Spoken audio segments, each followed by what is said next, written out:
எல்லாருக்கும் வணக்கம். மெய்ப்பொருள் காண்க தளத்திற்கு எல்லாரையும் நான் மீண்டும் வரவேற்கிறேன். நம்மளோட சென்ற பதிவுல தங்கத்துல வந்து எப்போ, எப்படி, ஏன் வந்து முதலீடு செய்யணும்? அப்புறம் கோல்டு இடிஎஃப்னா என்ன? எப்படி வந்து எளிமையா தங்கத்த வாங்குறது அப்படின்றத பத்தி பார்த்தோம் இல்லையா? அதுல நீங்க வந்து மிக எளிமையா தங்கத்த வாங்குறதுக்கு இன்றைய சூழல்ல டிமேட் கணக்கு வேணும். டிமெட்டீரியலைஸ்டு அக்கவுண்ட் வந்து நம்மளுக்கு வேணும் அப்படின்னு சொல்லியிருந்தோம். அதை ஓப்பன் பண்றதுக்கு நம்ம லிங்க் எல்லாம் அனுப்பிச்சிருந்தோம். இந்த டிமெட்டீரியலைஸ்டு அக்கவுண்ட் அப்படின்றது உங்களோட ஷேர்ஸ், அது கோல்டு இடிஎஃபாக இருந்தாலும் சரி, இல்லை மற்ற நிறுவனங்களோட பங்களை வாங்கி வச்சிருந்தீங்க அப்படின்னா அது எல்லாமே வந்து ஸ்டோர் பண்ணி வைக்கிறதுக்கான அக்கௌண்ட் தான் இந்த டிமெட்டீரியலைஸ்டு அக்கௌண்ட். முற்காலங்களில் இந்த டிமெட்டீரியலைஸ்டு அக்கௌண்ட்ங்கிறது என்னன்னா, நீங்கள் பங்குகளை வாங்கினீங்கன்னா உங்களுக்கு வந்து பேப்பர் ஃபார்மேட்டில் இருக்கும், நீங்கள் பேப்பரை ஃபைல் பண்ணி வச்சுக்கணும். இப்போ அப்படியெல்லாம் பண்ண தேவையில்லை. நீங்கள் வந்து இன்னைக்கு ஏதாவது ஒரு பங்கை வாங்குறீங்க அப்படின்னா அந்த பங்கு வாங்குறதுக்கான சான்றிதழ் வந்து கான்ட்ராக்ட் நோட் அப்படின்னு சாஃப்ட் காப்பி உங்களுக்கு வந்துடும். வாங்குற பங்குகள் எல்லாமே அந்த டிமெட்டீரியலைஸ்டு அக்கௌண்ட்ல ஸ்டோர் ஆகிருக்குங்க. இப்போ இன்னைக்கு உங்களுக்கு என்ன சொல்ல வந்தேன்னா, இந்த டிமேட் கணக்கு திறக்கிறப்போ அப்பாயிண்ட் ஆர் ஆட் நாமினி அப்படின்னு சொல்லி கேட்கணும். இந்த நாமினி அப்பாயின்மெண்ட் அப்படிங்கிறது நீங்கள் வந்து இப்போதான் ஸ்டார்ட் பண்ணுறீங்க, ஒரு 2 ஆண்டுகளுக்கு அப்புறம் கொஞ்சம் கொஞ்சமாக நீங்கள் சேமித்து ஒரு 2 லட்சம் 3 லட்சம் வந்து இன்வெஸ்ட் பண்ணிட்டீங்கன்னு வச்சுக்கோங்களேன். அந்த இன்வெஸ்ட் பண்ண அமௌண்ட்டு கண்டினியூஸாக காம்பவுண்ட் எஃபெக்ட்ல க்ரோ ஆகிட்டே இருக்கும். ஸோ அந்த வளர்ச்சி அடைகிற பங்குகள் வந்து உங்களோட மறைவுக்கு பிறகு அதை வந்து யார் வந்து நிர்வகிக்கிறது? அந்த டிமெட்டீரியலைஸ்டு அக்கௌண்ட்ல இருக்கிற ஷேர்ஸ் வந்து நீங்க இல்லை அப்படின்ற பட்சத்துல அந்த பங்குகளுக்கு யார் வந்து சொந்தக்காரர், யார் வந்து உரிமையாளர் அப்படிங்கிறத தீர்மானிக்கிறதுக்கு தாங்க இந்த நாமினி. அதுல அக்கௌண்ட் ஓபன் பண்றப்பயே கேட்கும், இந்த சிங்கிள் அக்கௌண்ட் ஹோல்டர்ஸ் இருக்கிறாங்க பாத்தீங்களா? இப்போ 19 இயர்ஸ் போஸ்ட் கோவிட் 19, அதாவது 2019க்கு அப்புறம் 1920க்கு அப்புறம் இந்தியாவை பொறுத்த வரைக்கும் இந்த டிமேட் கணக்கு அப்படிங்கிறது அதோட வளர்ச்சி என்பது ரொம்ப ரொம்ப அதிகம். யங்ஸ்டர்ஸ் இப்போ நிறைய பேர் கணக்கு திறந்து பங்குகள் வந்து வாங்க ஆரம்பிச்சிட்டோம். அவங்க அக்கௌண்ட் ஓபன் பண்ற அவசரத்துல பிற்காலங்களில் நம்ம வந்து நாமினியை வந்து ஆட் பண்ணிக்கலாம் அப்படின்னு சொல்லிட்டு அவங்க ஸ்கிப் ஆப்ஷன் கொடுக்குறாங்க. ஆட் லேட்டர் ஆப்ஷன்களை கொடுத்து அதை ஸ்கிப் பண்ணிட்டு போயிடுறாங்க. கிட்டத்தட்ட செபி என்ன சொல்லுது அப்படின்னா 70% சிங்கிள் அக்கௌண்ட் ஹோல்டர்ஸ் அவங்க வந்து ஆப்ட் அவுட் ஃபார் நாமினேஷன் அப்படிங்கிறத வந்து செலக்ட் பண்ணுறதா அவங்க சொல்கிறாங்க. நாமினி வந்து இப்போதைக்கு அவங்களால ஆட் பண்ண என்ன காரணத்தினால அவங்க அப்படி சொல்கிறாங்கன்னா, 19 வயது 20 21 அவங்க வந்து கணக்கு துவங்குறாங்க, இல்லை 22 வேலைக்கு போனதுக்கப்புறம் துவங்குறாங்கன்னா அப்போ அவங்க பெரும்பாலும் சிங்கிளாக தான் இருப்பாங்க, அன்மேரிடாக இருப்பாங்க. அவங்களால வந்து அவங்களோட ஸ்பௌஸோட நேம் வந்து கொடுக்க முடியாது அப்படின்ற காரணத்தால கூட இருக்கலாங்க. ஆனால் நீங்கள் கணக்கு திறக்கும் போதே இப்போ 19 வயசுல வந்து கணக்கு திறக்கலாம் அப்படின்னு சொல்லி சொன்னோம். ஒரு எஜுகேஷன் பர்பஸ்க்காக நீங்கள் வந்து ஃபர்ஸ்ட் கோல்டு வாங்கி பழகுங்க அப்படின்னு சொல்லி முந்தைய பதிவில் சொன்னோம் இல்லையா? இப்போ நீங்கள் புதுசாக அக்கௌண்ட் ஓப்பன் பண்ணுறப்போ தற்போதைய நிலைமைக்கு உங்களோட அப்பாவோட பெயரோ அம்மாவோட பெயரோ நீங்கள் கொடுத்து வைத்துக் கொள்வதில் தப்பே இல்லைங்க.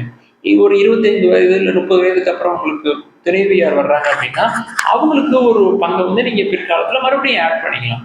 அதற்கான வசதிகள் எல்லாமே இப்போ வந்து எளிமையா இருக்குது. ஆதார் எண் மட்டும் இருந்தா போதும், நாமினியை வந்து இவ்வளோ பெர்சன்டேஜ் வந்து எங்களோட ஃபாதர் மதருக்கு, இவ்வளோ பெர்சன்டேஜ் வந்து என்னோட ஸ்பௌஸ்க்கு அப்படின்னு சொல்லிட்டு நீங்க ஆட் பண்ணிக்கலாம். தென் உங்களோட தாய் தந்தையரோட மறைவுக்கு பிறகு நீங்க வந்து உங்களோட வாரிசுகளோட பேர் அவங்களுக்கு ஆதார் எண் வந்தோடனே அதையே நீங்க வந்து ஆட் பண்ணிக்கிறது, ரிமூவ் பண்ணிக்கிறதுக்கான ஆப்ஷன்ஸ் வந்து இருக்குது. அதனால அந்த நாமினி ஆட் பண்றதுல வந்து இனி தயக்கம் வேணாம். எப்போ நீங்கள் அக்கௌண்ட் ஓப்பன் பண்ணாலும் சரி, நாமினி வந்து ஆட் பண்ணுறது வந்து நமக்கு நல்லது, நம்மளோட அடுத்த தலைமுறைக்கு நல்லது. நம்ம வந்து இங்கே இருக்க மாட்டோம். நம்ம 20 வயது 25 வயதுல நம்மளுக்கு என்ன நடக்கும் தெரியாது, 50 வயதுல என்ன நடக்கும் தெரியாது, 30 வயதுல என்ன நடக்கும்ன்றது தெரியாது. இயற்கை காரணங்களா இருக்கலாம். ஸோ மனித வாழ்வு அப்படிங்கிறது வந்து ஒரு அன்சர்டைனான லைஃப் தான், அது வந்து எல்லாருக்குமே தெரியும். அதனால இதுல கொஞ்சம் கூட யோசிக்காம நம்ம வந்து நாமினி ஆட் பண்ணி வைக்கிறது நம்மளோட அடுத்த தலைமுறைகளுக்கு ரொம்ப எளிமையான முறையில நமக்கு உரிமையானவர்களோட பேர் தான், நமக்கு உரிமையானவர்களுக்கு தான் நம்ம வந்து நம்மளோட அசெட்ஸ் எல்லாமே போகும். ஸோ அவங்களோட பேரை ஃபர்ஸ்ட் ஆட் பண்ணி வச்சிடறதுல தப்பு இல்லை. ஒருவேளை அந்த ஆட் பண்ணாம விட்டுட்டீங்க அப்படின்னா ப்ராசஸ் வந்து கொஞ்சம் லென்த்தியான ப்ராசஸ். அவங்களுக்கு உங்களோட இழப்பு ஒரு பெரிய சோர்வா இருக்கும், அவங்களுக்கு உங்களோட இழப்பே பெரிய சோர்வா இருக்கும். தென் அவங்களுக்கு உரிமையானதை சட்ட முறையில சட்ட வழியில வந்து அதை நீங்க நாமினி ஆட் பண்ணாம விட்டீங்கன்னா அவங்க போராடி பெறுவது அப்படிங்கிறது இன்னும் அவங்களுக்கு வந்து இன்னும் மனச்சோர்வு வந்து ஏற்படுத்தும். வாரிசு சான்றிதழ் வாங்கணும், லெட்டர் ஆஃப் அட்மினிஸ்ட்ரேஷன் வாங்க வேண்டியிருக்கும். இது எல்லாமே வந்து ஒரு நாள்ல முடிய வேண்டிய வேலை கிடையாது. ஆனா அந்த நாமினி ஆட் பண்ற விஷயங்கிறது அது ஒரு 5 நிமிட வேலை தான். நீங்க 5 நிமிட வேலையை வந்து ஸ்கிப் கொடுத்துட்டீங்கனாலோ, இல்லை ஆட் லேட்டர்னு கொடுக்காம விட்டுட்டீங்கனாலோ, நம்மளுடைய அடுத்த முறையினருக்கு அது மாதக்கணக்கான வேலையாக கூட இருக்கலாம். நீங்க வந்து உங்களோட பசங்களுக்கு எவ்வளவு சதவீதம் வந்து கொடுக்கணும் அப்படின்னு ஆசைப்படுறீங்களோ அவ்வளவு சதவீதம் வந்து கொடுக்கலாம். ஒரு சில நேரம் நீங்க இருக்கிறப்போ ஒரு சில இப்போ 3 பசங்க இருக்காங்க அப்படின்னா நான் ஒருத்தனுக்கு வந்து நிறைய பண்ணிட்டேன், 3வது பையனுக்கு வந்து என்னால் பண்ண முடியல அப்படின்னு நினைக்கிறீங்க, 2வது பையனுக்கு பண்ண முடியலன்னு நினைக்கிறீங்க அப்படின்னா நீங்க குறிப்பிட்ட சதவீதத்தை அவங்க வந்து ஒதுக்கலாம். மொத்த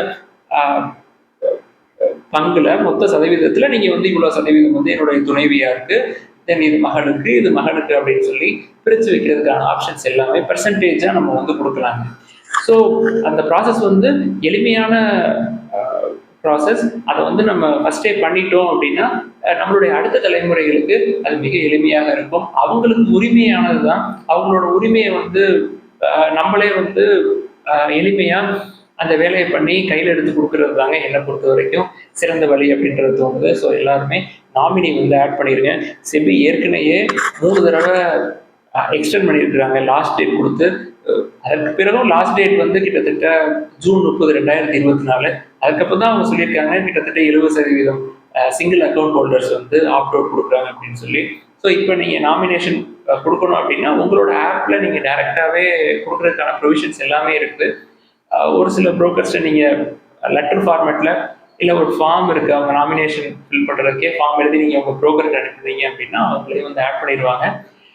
மிக எளிய வழி அப்படின்றது கணக்கை திறக்கும் போதே நாமினியை வந்து கொடுத்துருவதுன்றது என்னை பொறுத்த வரைக்கும் ரொம்ப எளிமையான வழி. கொடுக்காதவங்க கண்டிப்பாக நாமினியை வந்து உங்களோட டிமேட் கணக்குக்கு கண்டிப்பாக கொடுத்துருங்க. எல்லாருக்கும் நன்றி. அடுத்த பதிவில் இன்னொரு விஷயத்தை பற்றி நம்ம பேசலாம்.